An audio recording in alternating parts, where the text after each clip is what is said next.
वो अपने ठाकुर जी की सेवा करते थे, लेकिन उनका नियम था कि छोटे छोटे बालकों को ले आते और एक बालक को राम जी का रूप बना देते, सुंदर पत्रावली, खूब सुंदर पोशाक पहना देते, पटका उड़ा देते, गले में माला पहना देते और मुकुट पहना के धनुष बाण दे करके, भावना रखते ही नहीं थे कि ये कोई बालक है, प्रत्यक्ष धनुष बाण धारण करते ही इसी भावना से प्रणाम करते, मेरे राघव जी, मेरे राम जी।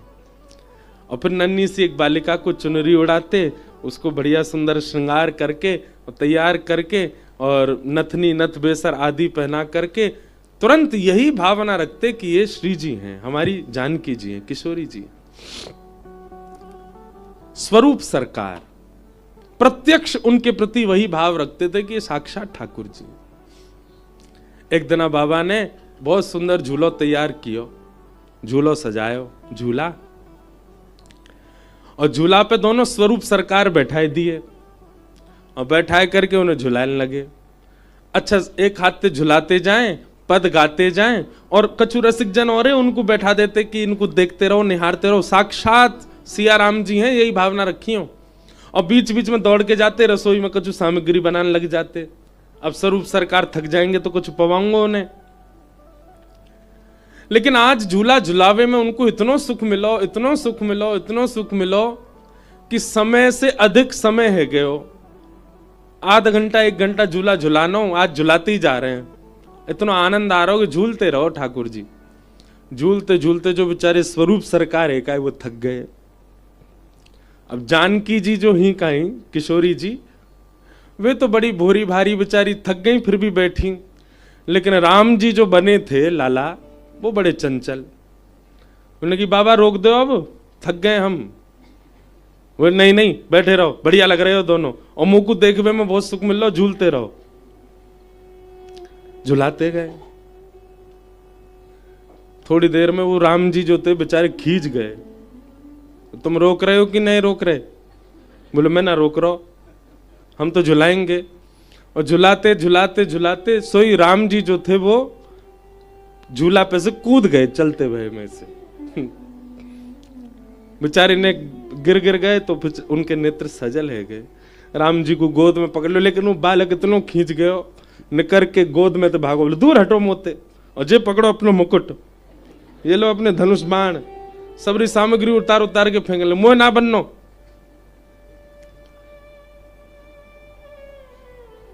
जब स्वरूप सरकार श्रृंगार उतार के इस बात से इनकार करने लगे कि मैं राम नहीं हूं, तो बाबा रोने लगे, चरणन में गिर गए, लिपट गए बालक से। ऐसा मत कहो, ऐसा मत कहो, आपको मेरी सौगंध है, ये बात दोबारा, मेरे मन में भावना आती नहीं है कि आप बालक हो, आप क्यों कह रहे हो? बोले ना मैं राम ना हूं, कल ते मैं नहीं आऊंगा, कोई और बालक ढूंढ लो। चरणन में गिर गए। बोले आप ऐसे मत बोलो, आप ही मेरे राघव हो, आप ही मेरे साक्षात राम हो, आप ही मेरे प्रभु हो, आप ही मेरे इष्ट हो, ऐसा मत कहो। जानकी जी बेचारी चुपचाप झूली रही है। वो सीधी कोई भोले भाले बालक हो मैं कही, लेकिन राम जी नहीं माने, जोर जोर से अपना मोह मिटाने लगे, सबरी पत्रावली छुड़ाने लगे। तो बाबा को बोले नहीं मानोगे? वो नहीं मानूंगा। नहीं मानोगे? नहीं मानूंगा। वो ठीक है मत मानू, मैं कुआं में कूद रहा हूं। तो वहीं पास में कुआं था और बाबा जाके वह कुआं में कूद ही गए। और कुआं में पानी था ही नहीं, थोड़ा कम था, नीचे कूद गए, गिर गए और नीचे गिर के रोने लगे। बोले तुम मत मानो मेरी बात। ऊपर से वो बालक बेचारे घबरा गए। तो राम जी ऊपर से देखने लगे, अरे बाबा तू कूद काहे गयो, तू ऊपर आ जा, अरे बाबा तेने ये काहे कियो। जब तक राम जी देख रहे थे तब तक बाबा नहीं मैं नहीं आऊंगा, आप अपनी जिद करो, फेंक दो मुकुट उतार के, धनुष बाण तोड़ दो, बार बार कहो मैं राम नहीं हूं, मैं तो यहीं प्राण त्यागूंगा अपने। इतने में ही झूला झूलते झूलते धीमे हो गए तो जानकी जी उतरी। और जैसी जानकी जी दौड़ के आई और उनने जैसे ही कुआं में झांक करके नीचे देखी, बोले बाबा, बस बाबा शब्द सुनते ही वो महाराज जी इतने व्याकुल हो गए।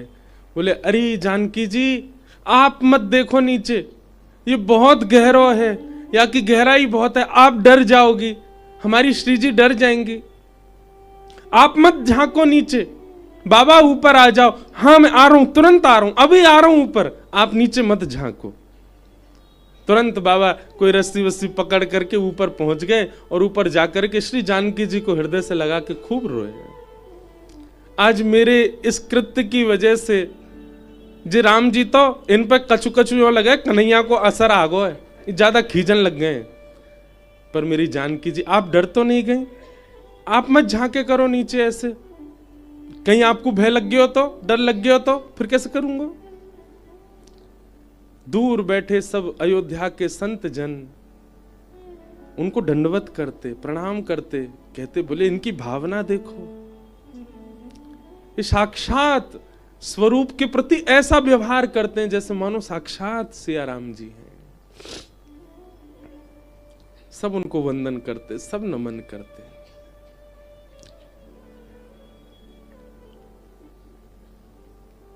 और एक दिन ऐसे ही स्वरूप सरकार बनते बनते कोई अयोध्या के बालक को ले आते, स्वरूप बनाते। एक दिन प्रत्यक्ष श्री राम जी ही उनके हाथ में आ गए और उनका स्वरूप बना करके जब बैठाया, आज बाबा को कुछ अलग ही दर्शन है रहे। दर्शन कराते कराते जैसे भोग पधरायो, श्री ठाकुर जी ने स्वयं पाके अपनो झूठो पवायो और श्री जी और जानकी ने लीला ऐसी करी, वही रूप को दर्शन करते करते वे महाराज जी वहीं भगवत धाम गमन हो गए और श्री राघव जी उनको अपने संग ले गए, अपनी लीला में प्रवेश कराया। हमारी भावना, हमारे चित्त के भाव कैसे हैं, किसके प्रति बन रहे हैं, वो प्रधान है, उसकी प्रधानता है। तो श्री बलराम दास जी जगन्नाथ जी के आगे राग सेवा करते थे और उनका उद्देश्य होता था श्री जगन्नाथ जी को रिझाना। पर एक बार श्री बलराम दास जी गा रहे थे और उनके गायन के स्वर पर दर्शनार्थियों में खड़ी एक महिला रीझ गई। उसको इतना अच्छा लगा उनका गायन। स्वाभाविक था, बलराम दास जी जब बाहर आए तो कन्या वहीं खड़ी उनकी प्रतीक्षा कर रही थी। महिला उसने प्रशंसा की, पर बलराम दास जी का जो स्वरूप स्वभाव था, प्रशंसा से ज्यादा प्रसन्न होते नहीं थे। जी जी जय हो करके नीची नजर निकल गए। अगले दिन वो फिर आई और अब उसने फिर प्रशंसा की। देखो बहुत ध्यान से सुनना। बलराम दास जी को फिर वही स्वभाव उनका फिर चले गए, लेकिन तीसरे चौथे दिन वो थोड़ा सा उसके भाव के प्रति रीझने लगे। अब बलराम दास जी के चित्त में क्या आ गया कि वो जगन्नाथ जी रीझ है, ये भावना कम होती जा रही थी, अब होता जा रहा था वो रीझ है। तो गाते तो थे, स्वर लगाते तो थे, पर पहले स्वर इस भाव से लगाते थे कि ठाकुर जी रीझ है, पर अब स्वर इस भाव से लगाने लगे कि वो रीझ है। गायन अभी भी अच्छा होता था उनका, पर उद्देश्य परिवर्तित हो गया था। बहुत संक्षिप्त बात है ये, समझने वाली बात। हमारा उद्देश्य क्या है? हमारे नाम जप के प्रति, हमारे तिलक के प्रति, हमारे कंठी के प्रति, हमारे गुरु आंगन में आने के प्रति भी उद्देश्य क्या है हमारा? कई लोग कथा भी इसलिए सुनने आते क्योंकि हमारे पड़ोसी जा रहे हैं, उनको हम दिखा सकें कि हम भी कथा सुनते हैं। दिखावे के लिए कथा में आ रहे हैं। कई जगह ऐसा होता है, एक घर में ही जोरानी, वो देवरानी जेठानी भी वो इसलिए आ रही है क्योंकि देवरानी कथा सुनते, मैं भी सुनूंगी, मैं भी इसको दिखाऊं, मुझ में भी भक्ति है। आपका उद्देश्य क्या है? आपके भजन भाव के पीछे, आपकी सेवा के पीछे। तो बलराम दास जी अब उसको रिझाने लगे। अब उसने भी नृत्य करना प्रारंभ कर दिया। तो अब बलराम दास जी के कुछ दिनों बाद स्थिति ऐसी होती चलेगी, अब जगन्नाथ जी के लिए वो गाते ही नहीं है, अब तो केवल जगन्नाथ जी के मंदिर का आश्रय लेते हैं, गाते उसी के लिए कि वो रीझ है। धीरे धीरे उस महिला में उनका आकर्षण हो गया। वो एक नगर वैश्या थी। अब तो बलराम दास जी उसी के संग रहने लगे, उसी के संग रहते, उसी के संग खाते, उसी के संग सब भावना रखते।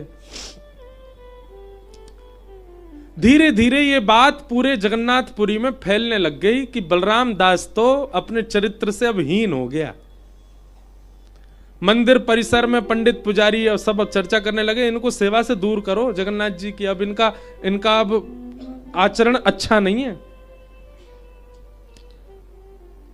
धीरे धीरे उनको मंदिर की सेवा से भी दूर कर दिया गया, लेकिन उनको अब कोई फर्क पड़ता नहीं था। उसके प्रति इतनी आसक्ति बढ़ गई है, उसी के संग रहना उनके लिए सुख बन गया था।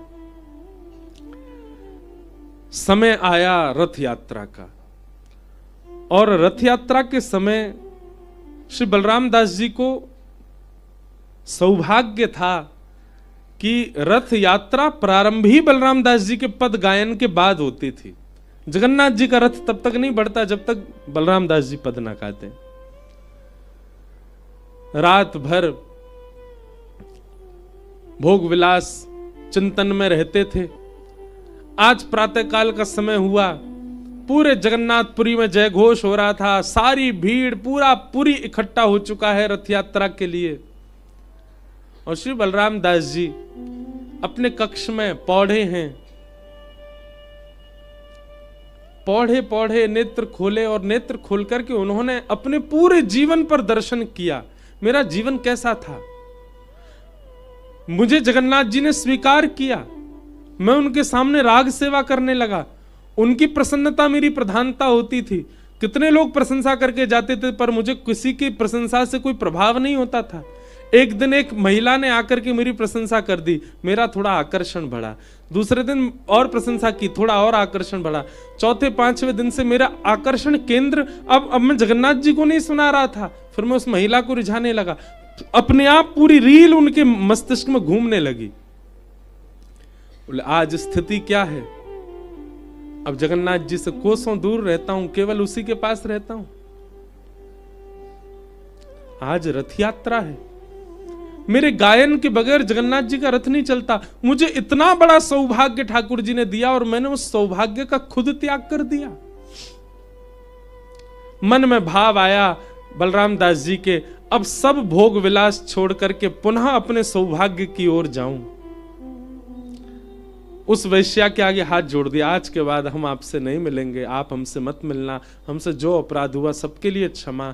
कुछ धन चाहिए होगा तो मैं दे दूंगा, आपको कोई व्यवस्था चाहिए मैं दे दूंगा, आपके लिए कुछ व्यवस्था करनी मैं सब कर दूंगा, पर अब मैं जगन्नाथ जी को छोड़ और कहीं नहीं जाऊंगा, मुझसे अपराध हो गया। रोते हुए श्री बलराम दास जी रथ यात्रा जहां से प्रारंभ होती वहां पहुंचे, सिंह द्वार। पंडा पुजारियों ने जैसे ही बलराम दास को देखा, दूर से ही दुत्कार दिया, फटकार दिया, खबरदार सामने भी मत आना जगन्नाथ जी के।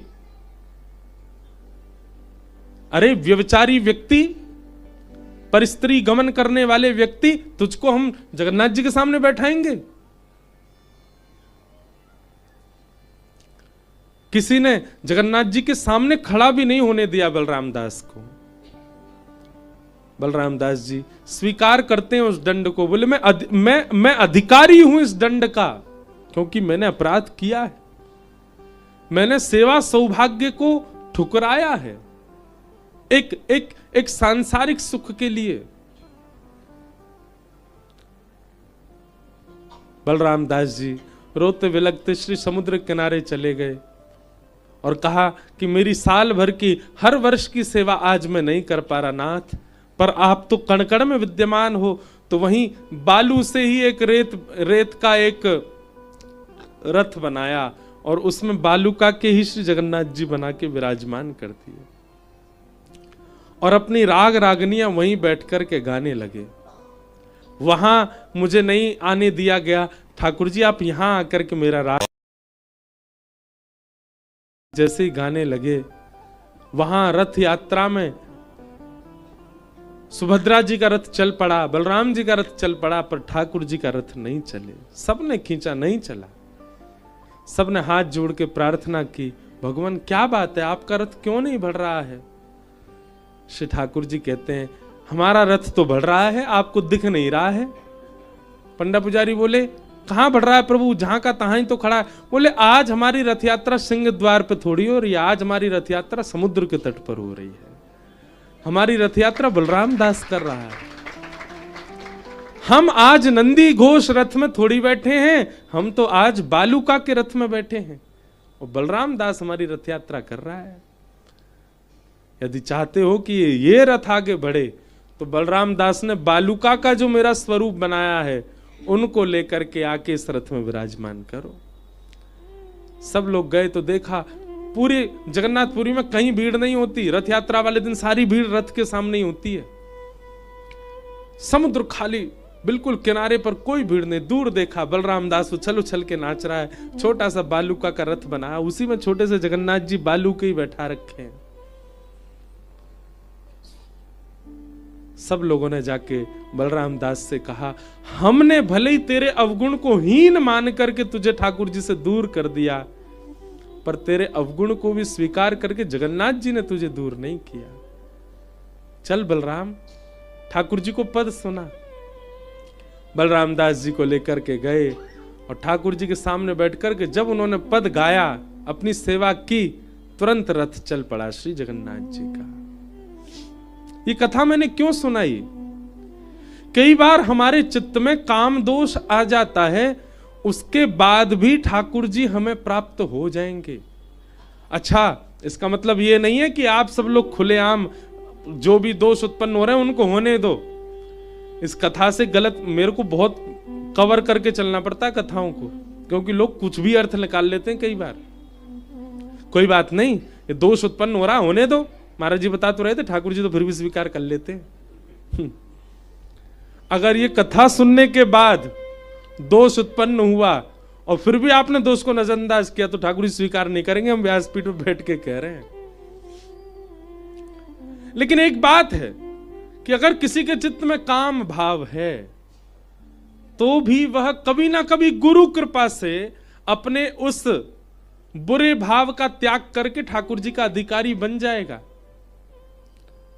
किसी के चित्त में क्रोध ज्यादा है तो क्रोधी भक्त भी भगवत प्राप्ति कर लेता है। किसी के चित्त में लोभ है तो लोभी भक्त भी भगवत प्राप्ति कर लेता है। और जितने भी दोष हैं संसार में हमारे मन में आने वाले, स्वीकार कर सकते हैं, पर एकमात्र ईर्ष्या ऐसा दोष है जिस दोष के आने पर ठाकुर जी स्वीकार नहीं करते। आपके अंदर क्रोध है, कोई बात नहीं, कथा सुनो, ठाकुर जी प्राप्त कर लेंगे। आपके अंदर मोह है, भगवत प्राप्ति हो जाएगी। आपके अंदर काम भी है तो धीरे धीरे गुरु कृपा सत्संग श्रवण करने से उसकी मात्रा कम होगी, ठाकुर जी प्राप्त कर लेंगे। लेकिन कहीं आपके चित्त में यदि ईर्ष्या है, ठाकुर जी स्वीकार नहीं करेंगे। अभी हापुड़ की कथा में भाव आ रहा था कि श्री भक्तमाल जी में भी कई भक्तों के चरित्र हैं और उन भक्त चरित्रों में भी कई भक्तों में दोष भी थे। ठाकुर जी ने उन दोषों को नजरअंदाज करके स्वीकार किया, पर एक भी भक्त का ऐसा चरित्र नहीं मिला जहां पर ईर्ष्यालु भक्त को ठाकुर जी ने स्वीकार किया हो। ईर्ष्यालु को भगवत प्राप्ति नहीं हो सकती। इसलिए भैया, कोई दोष मन में आवे, घबराइए मत। गुरु कृपा भगवत कृपा से आप संभल जाओगे, ठीक हो जाएगा, वो दोष चला जाएगा। आप उसके प्रति प्रयास करने लग जाओ। लेकिन अगर आपके चित्त में किसी के प्रति ईर्ष्या एक बार भी उत्पन्न हो गई है, किसी के रूप को देख करके, किसी की वाणी सुन करके, किसी का स्वरूप देख करके, किसी की धन संपत्ति से, किसी के व्यवहार स्वभाव से अगर आपको उसके प्रति ईर्ष्या हुई है तो आपको चिंता होनी चाहिए, आपकी रातों की नींद उड़नी चाहिए। आपको अपने गुरु चरणों में जाके प्रणाम करना चाहिए कि ये दोष मेरे अंदर आ गया है। ईर्ष्या दोष भगवत प्राप्ति में सबसे बड़ी बाधा है। इसलिए कह रहे हैं निर्मत सराणाम सताम। भागवत जी का अधिकारी कौन? जिसके चित्त में मात्सर्य दोष नहीं है।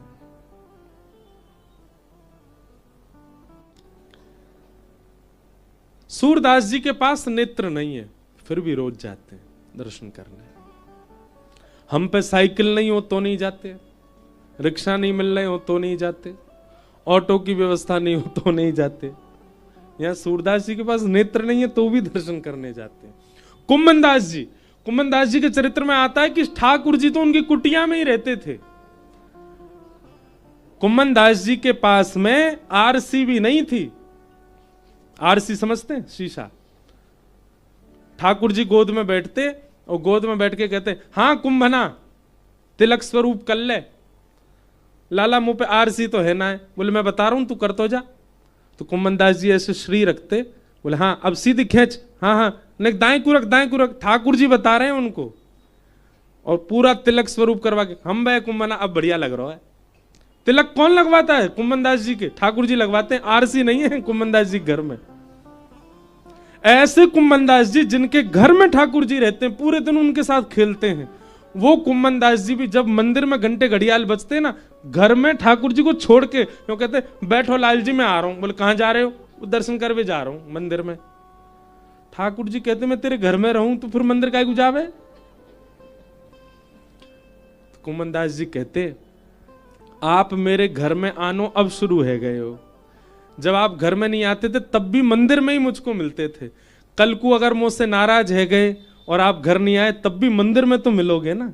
तो जा मंदिर ने आपको मोह प्रदान किया, वाकू में कैसे छोड़ दूं? भले ही आप मेरे घर आते मंदिर तो मैं रोज जाऊंगा। रोज जाते दर्शन के लिए श्री कुम्भन दास जी। सूरदास जी पर नेत्र नहीं फिर भी जाते। तो एक बार की बात है, श्री सूरदास जी गिरिराज जी में गोवर्धन में एक व्यक्ति प्रवचन करता था और वो ठाकुर जी का ऐसा रूप का वर्णन करता था, ऐसे गुणों का वर्णन करता था कि सुनने वाले मोहित हो जाते थे। सूरदास जी एक दिन उसके प्रवचन हो रहे थे तो वहीं से निकल रहे थे। सूरदास जी बोले नेक्स्ट सुनूं क्या बोल रहे हैं। सूरदास जी खड़े खड़े सुनने लगे तो सूरदास जी की इतनी योग्यता थी कि उसके प्रवचन को सुनकर के सूरदास जी समझ गए, बोले खुद रोज दर्शन करने नहीं जाता ये केवल चिकनी चुपड़ी बातें कर रहा है। सबको आकर्षित करने के लिए बढ़िया बढ़िया बातें बता रहा है, खुद दर्शन नहीं करता, खुद के चित्त में भक्ति नहीं है। उसके शब्दों से उसकी वाणी से सब प्रभावित हो रहे थे, लेकिन सूरदास जी पहचान गए कि ये दर्शन खुद नहीं करता है और बाकी सबको इतनी बढ़िया बढ़िया बातें बता रहा है। तो प्रवचन के बाद सूरदास जी उसके कक्ष में गए। भैया तुम्हारा प्रवचन बहुत सुंदर था। अरे अरे सूरदास जी आप तो सब। बोले लेकिन तुम श्रीनाथ जी दर्शन तो करते नहीं हो। तो किसने कहा? बोले देखो तुम झूठ मत बोलो, हमसे झूठ मत बोलो। हमारे पास भले ही प्रकट नेत्र नहीं है पर ठाकुर जी ने अनुभव नेत्र दे रखे हैं। सच सच बताना कब से नहीं गए तुम श्रीनाथ जी दर्शन करने? तो पकड़ी तो गई थी चोरी। उसने कहा 1-1.5 महीना हो गया। सूरदास जी बोले और सच बोलो। बोला 3 महीना हो गया। सूरदास जी बोले और सच बोलो। बोले बिल्कुल सच बोल रहा हूं, 1 साल हो गया नहीं गया। सूरदास जी बोले थोड़ा सा और बोलो। तो बोला 15 महीने हो गए नहीं गया। सूरदास जी बोले अब सही बोले तुम। मतलब सूरदास जी इसको कहते हैं विवेक बुद्धि। भजन कर करके उनकी ऐसी बुद्धि जागृत हो गई थी, उनको पता चल जाता था।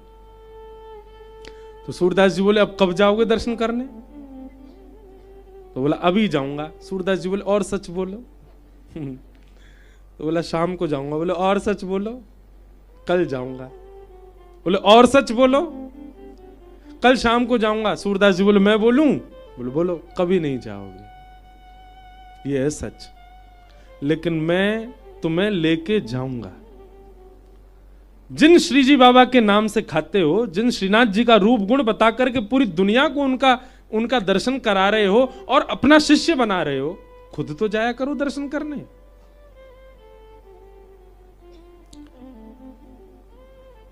ठीक है चलूंगा। सूरदास जी अब कब चलोगे? वो शाम को चलूंगा। सूरदास जी शाम को आके बैठ गए उसके घर के बाहर। चलो और देखो मेरा दर्शन छूटना नहीं चाहिए, मेरे दर्शन का समय है और तुमको मैं संग लेके जाऊंगा। वो कहे अभी मैं बहुत व्यस्त हूं, कल सुबह चल देंगे।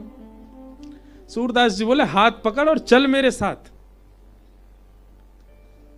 जैसे ही सूरदास जी उसको पकड़ करके लेके गए ऊपर मंदिर में, श्रीनाथ जी के सामने जैसे ही प्रकट हुए, अब सूरदास जी के तो नेत्र बंद रहते हैं, है ही नहीं।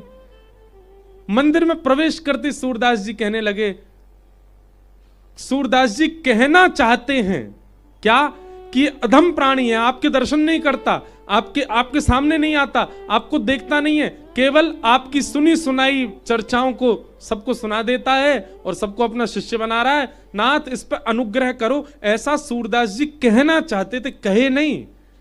जैसे ही कहने वाले थे कि ठाकुर जी, इतने में ठाकुर जी बोल पड़े, अरे वाह वाह वाह सूरदास, मैं तो यहाँ की बड़ी प्रतीक्षा कर रहा हूं और तुम जाकू लेकर के आ गए, मैं तो यहाँ देख करके बड़ा आनंद में आ गया। स्थूल ठाकुर जी जो सदा मूर्तिमंत रहते थे आज बोल पड़े।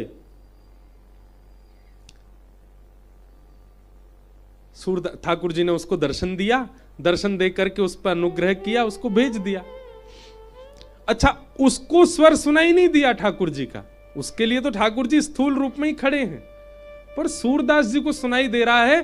ठाकुर जी कह रहे हैं, वाह वाह सूरदास, तुम भले याकू पकड़ के लाए, मैं तो बहुत दिन आते याकी प्रतीक्षा कर रहा हूं। जब वो चला गया तो सूरदास जी ठाकुर जी से बोले, ठाकुर जी उस व्यक्ति ने आपका पिछले 15 महीने से दर्शन नहीं किया, और ऐसा व्यक्ति जो आपके गिरिराज जी में ही रहता है फिर भी आपका दर्शन नहीं करता, आपको प्रणाम नहीं करता, आपको दंडवत नहीं करता, आप ऐसे के प्रति इतनी भावना रखते हो कि हाँ बड़ी मैं यहाँ के दर्शन की प्रतीक्षा कर रहा हूं, मैं यहाँ से मिलना चाह रहा हूं, आप उसके लिए इतने व्याकुल क्यों थे?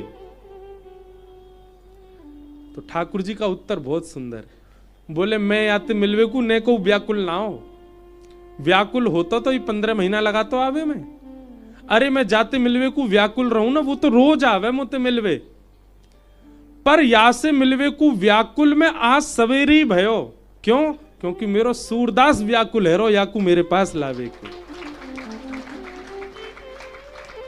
आज सुबह ही आके प्रति मेरे अंदर व्याकुलता जगी, क्योंकि मेरो सूरदास व्याकुल है रो वाकू मुंह से मिलवावे को।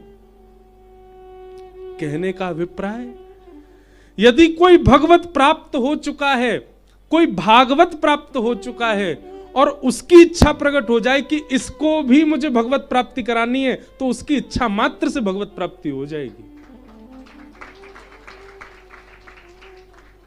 पता नहीं आप ताली तो बजा रहे हैं, समझ रहे हैं कि नहीं, भाव समझ आ रहा है कि नहीं? आ रहा हो ना? वयो अच्छो सिंधी में कैसे बोलते हैं? अच्छा है, सखो सुठो, आप तो सिंधी नहीं हो।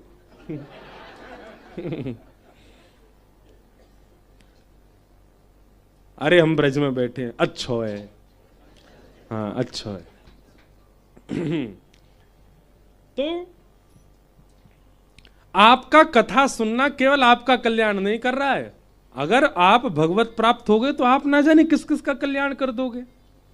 आपके हृदय की इच्छा मात्र, श्रीमद् भागवत स्वयं कह रही है, मेरी बात मत मानिएगा, भागवत जी के महात्म्य में लिखा, प्रयच्छति गुरु प्रीतो वैकुंठम योग दुर्लभम। यदि गुरु प्रसन्न हो जाए, गुरु कौन? जो भगवत प्राप्त हो चुका है, जिसे भागवत जी ने स्वीकार कर लिया, जिसे धाम ने स्वीकार कर लिया, जिसे नाम ने स्वीकार कर लिया, जिसे श्यामा श्याम ने स्वीकार कर लिया, वही गुरु है। और यदि वो आपसे प्रसन्न हो जाए और मन में एक बार बस सोच ले कि मुझे इसको भगवत प्राप्ति करानी है, तो फिर ठाकुर जी व्याकुल हो जाते हैं उससे मिलने के लिए। सूरदास जी की कथा।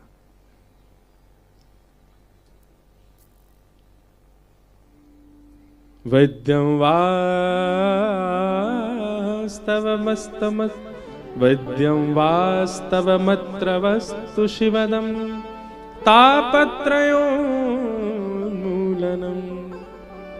पहली बात तो कथा सुनकर के आप अपने मन में ऐसी भावना, आपके मन में श्री ठाकुर जी केवल भगवान ना रहें, कुछ अपने से दिखने लग जाएं, तो समझो आपने कथा सुनी।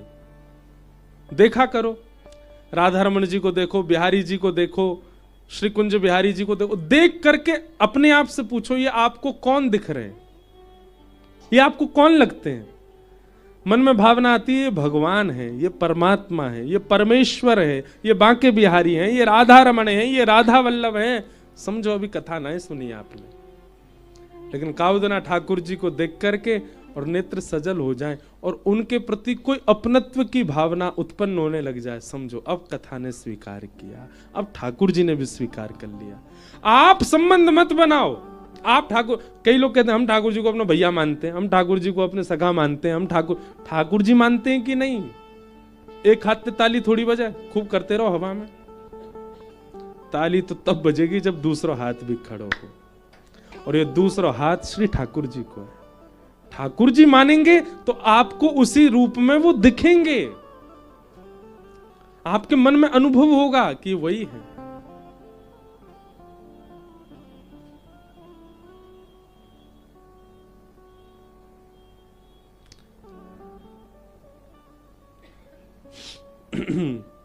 एक जगह की बात है, कथा चल रही थी, तो कथा से पहले मैं सुबह के समय मिलता हूं 1 घंटा सबसे, 11 से 12 लाल जी के दर्शन भी होते हैं।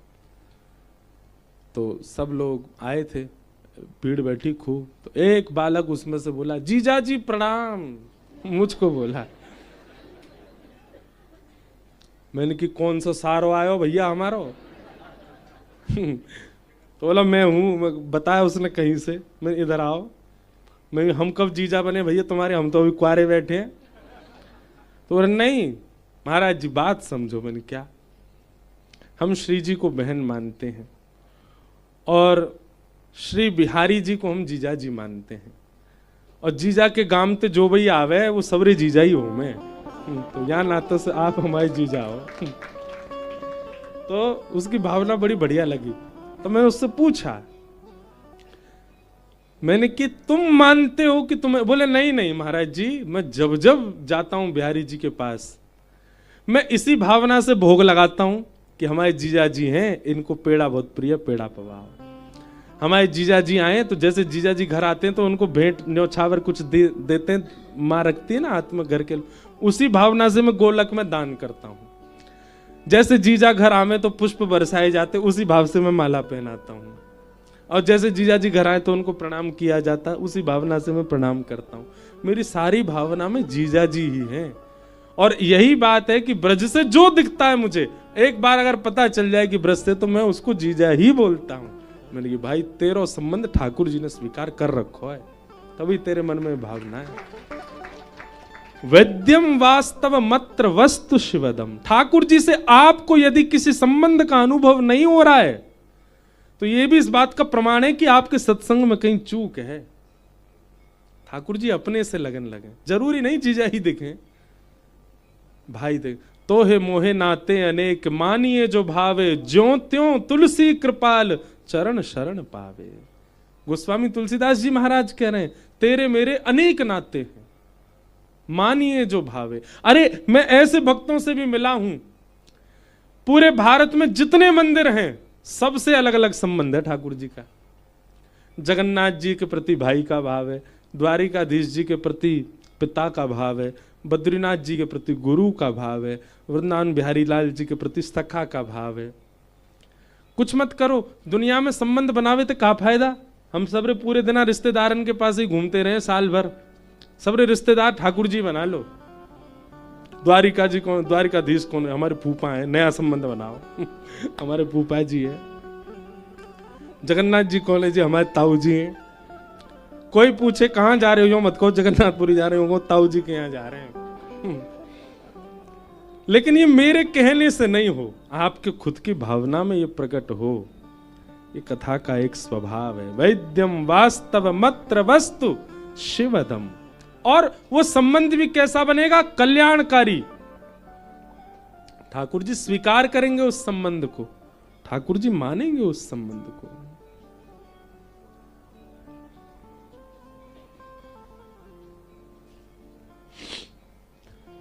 तापत्रयोन्मूलनम।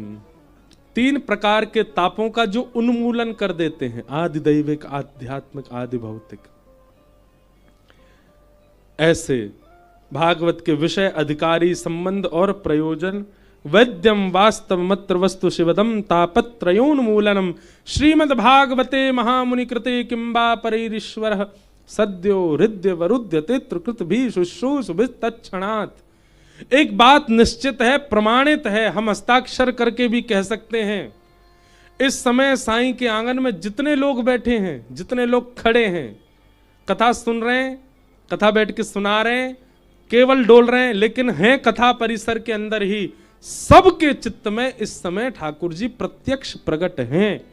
ये कोई वैसी प्रभाव दिखाने वाली बात नहीं है, ये भागवत जी का प्रमाण है। आप कथा सुनने की इच्छा प्रकट करते हैं, ठाकुर जी आपके चित्त में आ जाते हैं। आप कथा में 4 घंटे बैठते हैं, ठाकुर जी बैठे हैं इसीलिए आपको बैठा रहे हैं। जिस प्रकार व्याकुलता होती है किसी व्यक्ति को किसी स्थान पर पहुंचने की, ऐसी व्याकुलता कथा में आने की हो रही है, ऐसी व्याकुलता सत्संग करने की हो रही है, ऐसी व्याकुलता चरित्र सुनने की हो रही है, तो निश्चित है कि चित्त में ठाकुर जी बैठ करके ही करवा रहे हैं। वो कथा सुनने में नहीं लग पा रहे, पर कथा में आए हुए श्रोताओं की सेवा में लगे हुए हैं।